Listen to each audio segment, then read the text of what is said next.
If you are sitting here today, somewhere in your mid-40s, 50s, or 60s, feeling a quiet, heavy fatigue that sleep cannot cure, I want you to take a deep breath. You are not losing your mind. You are not being ungrateful. And you are certainly not a failure. For decades, you have walked a path that was drawn for you long before you even knew how to choose your own steps.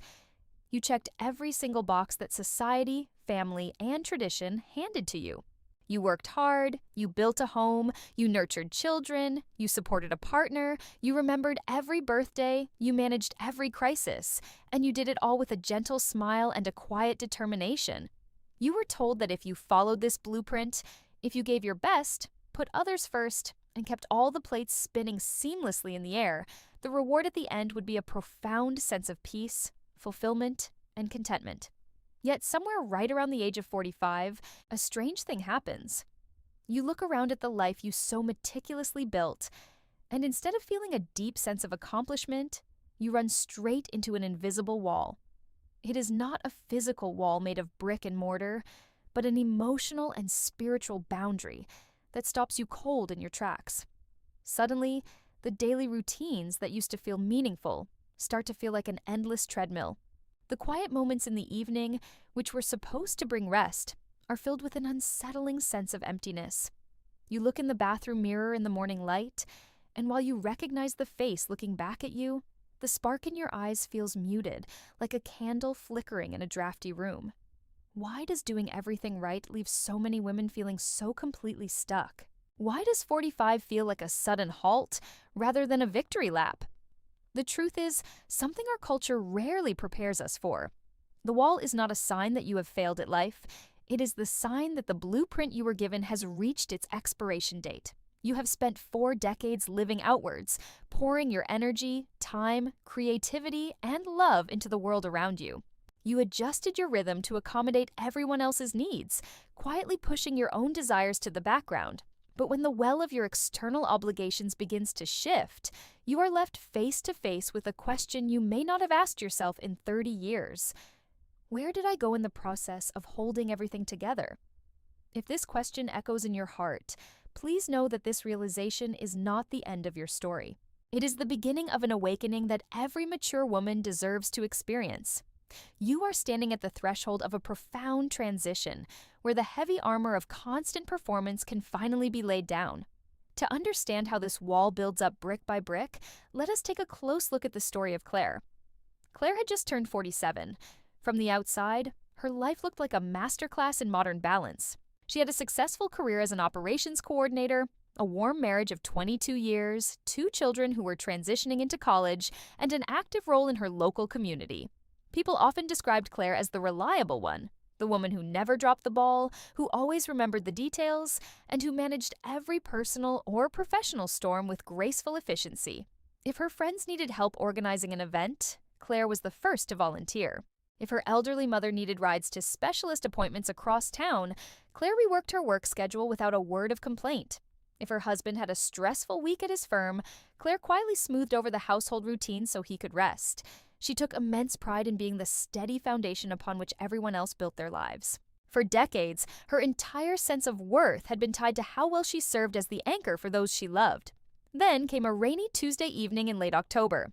Claire had finished a demanding 10-hour workday, stopped by the grocery store to pick up ingredients for dinner, and driven home through heavy bumper-to-bumper traffic. She pulled her car into the garage, pressed the button to close the door, and turned off the engine.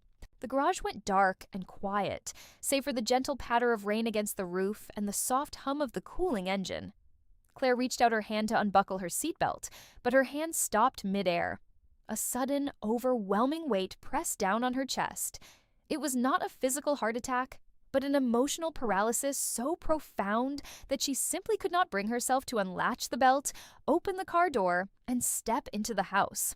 She sat there in the dark, hands resting cold on the steering wheel, staring at the dimly lit dashboard. The silence inside the car felt heavy, almost suffocating, as years of quiet exhaustion washed over her all at once. Inside that warm house were people who loved her, a husband waiting to hear about her day, a teenager looking for dinner, a dog waiting to be walked. Yet, the thought of walking through that door, placing her purse on the counter, and putting on the mask of the capable, smiling caregiver felt like attempting to climb Mount Everest without oxygen. She felt as though every single drop of her life force had been slowly poured out, leaving only an empty vessel behind. For 45 minutes, Claire sat alone in her parked car in the dark. She did not cry at first. She simply felt hollow, like a wooden statue whose interior had been eaten away by time. When the tears finally came, they were not loud or dramatic. They were quiet, heavy drops of grief for a life that felt completely filled with responsibilities, yet entirely empty of her own presence. That evening in the driveway was Claire's wall. She had done everything right. She had met every single expectation. And yet, she was completely, utterly empty inside. When she finally gathered the energy to walk into the house that night, nothing was explicitly wrong on the surface. Nobody had yelled at her, no tragedy had struck. But inside, something fundamental had shifted forever. Claire realized that if she kept living on autopilot, pouring out every drop of her essence to maintain the comfort of others, there would soon be nothing left of her at all. What happened to Claire in that quiet driveway is an experience shared by millions of women in their mid-40s and beyond. But why does this specific age feel like such a formidable barrier? To find the answer, we must examine the psychological conditioning that shapes a woman's life from childhood onward. From a very early age, girls are subtly taught that their primary value lies in their utility to others. We are praised for being compliant, quiet, helpful, and nurturing. We learn to read the emotional temperature of a room before we even learn to express our own needs. As young women enter adulthood, this conditioning transforms into what psychologists call the good woman syndrome, an unconscious belief that selflessness is the highest virtue, and that putting oneself first is an act of unacceptable selfishness. For 20 or 30 years, this strategy seems to work smoothly on the surface. You throw yourself into building your career, nurturing your family, maintaining your household, and preserving social harmony. You measure your success by the comfort, peace, and happiness of the people around you. You take pride in being the person who can manage it all without complaining. However, this lifestyle relies on a psychological mechanism known as emotional suppression. To be available to everyone else at all times, you must consistently push down your own anger, exhaustion, disappointment, and personal desires. You store these suppressed emotions deep within your body and mind, sweeping them under the rug of daily necessity and telling yourself that you will deal with your own heart later. By the time you reach 45 or 50, several things happen simultaneously to bring this hidden weight to the surface. First, your natural reserve of adaptive energy begins to deplete. The biological and hormonal shifts of midlife alter your stress resilience. What you could effortlessly sweep under the rug at 35 now sits directly in the middle of the living room, impossible to ignore. Second, the structural demands of your life begin to shift dramatically. Children grow up and require a different kind of presence. Careers reach a plateau or a major crossroad. Aging parents require care, reversing the roles of child and protector. The external structures that defined your daily purpose for decades begin to dissolve or change shape. Third, and most importantly, your psyche reaches a tipping point. The psychological wall you encounter at 45 is actually your subconscious mind refusing to participate in your self-abandonment any longer. It is an internal protective mechanism saying, we cannot continue living like this, and we cannot spend the next 30 years ignoring the woman who lives inside this body. When you look at it through this lens, the wall is not a barrier meant to trap you. It is a boundary designed to stop you from continuing down a path of total self-depletion. It is your soul's way of demanding a total audit of your life, asking you to reconsider how much of yourself you are willing to give away. Recognizing the wall is the first step, but how do we begin to dismantle it? How do you transition from decades of chronic self-sacrifice to a life rooted in self-respect and genuine personal peace? The transformation requires a series of deliberate mindset shifts and practical boundary practices. It will feel uncomfortable at first, because change always challenges the established rhythm of your life. But every small step you take to honor yourself creates a crack in that invisible wall. The first crucial shift is moving from selfishness to self-stewardship.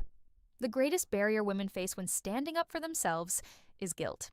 You have been conditioned to believe that taking time, space, or resources for yourself deprives someone else.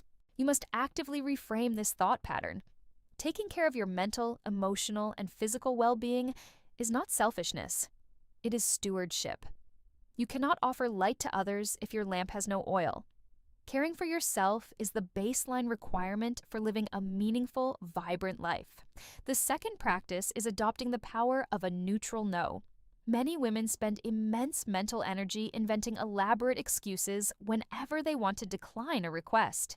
They feel obligated to explain, apologize, and justify why they cannot bake 30 cupcakes for an event or take on an extra weekend assignment. Begin practicing the neutral no. A simple, polite phrase such as, "Thank you for thinking of me, but I am unable to take that on right now," is completely sufficient. You do not need to justify your boundary. Your time and energy belong to you, and no is a complete sentence that requires no permission slip or justification. The third step is conducting an honest energy audit of your life. Take a piece of paper and draw 2 columns. On the left side, list the activities, relationships, and commitments that energize you and bring you genuine joy.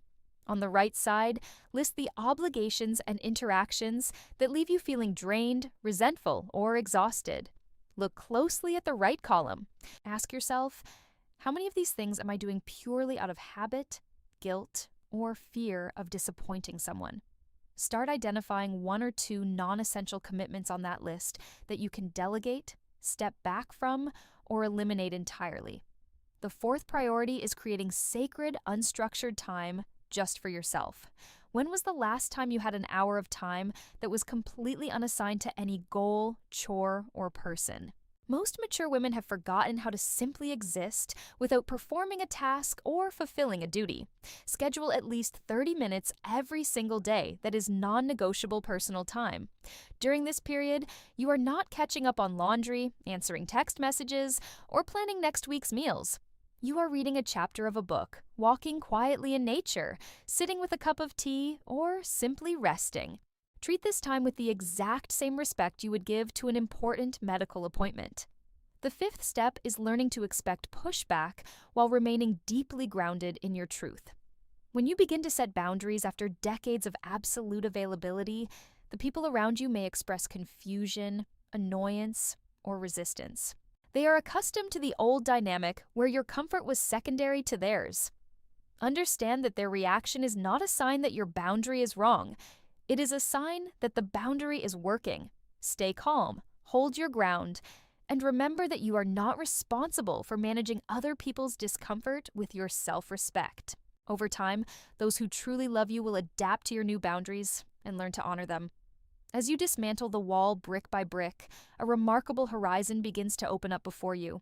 The second half of your life is not meant to be a slow decline into invisibility or quiet resignation. It is meant to be your most authentic, powerful, and liberated era. Think about the wisdom you possess today. You have survived heartbreaks, navigated complex challenges, raised families, managed careers, and endured life's unpredictable storms. You are no longer the naive young woman trying to figure out who she is supposed to be. You are a woman of experience, depth, and resilience. The wall at 45 is not the end of your potential. It is the threshold of your sovereignty. It marks the precise moment when you decide that your own happiness matters just as much as anyone else's. Imagine what your life could look like when you no longer make decisions based on what others will think of you. Imagine waking up in the morning feeling curious about your own day, excited about your own creative projects, and comfortable in your own skin. Imagine having friendships where you are loved for who you are, not just for what you can do for people. This is not a distant fantasy. It is the reality that awaits you when you decide to stop treating your own life as an afterthought. You have earned the right to step into the sunlight of your own existence. To every woman reading or listening to these words, you have given enough to the world to earn the right to belong to yourself. You do not need to earn your rest. You do not need to prove your worth through relentless productivity. Your life is not alone to be repaid to everyone else. It is your own sacred journey. Starting today, let go of the need to be everyone's savior, peacemaker, and cushion. Turn that deep, compassionate energy inward. Reconnect with the girl you were before the world told you who you ought to be, and give her the love, freedom, and respect she has waited decades to receive. You walked through the wall not to break yourself, but to break free. Now, take a step forward into your own life. The second act belongs entirely to you, and it can be as rich, vibrant, and peaceful as you choose to make it. If these words touched your heart today, take a moment to reflect on one boundary you can set this week for your own peace. You deserve your own kindness first and always.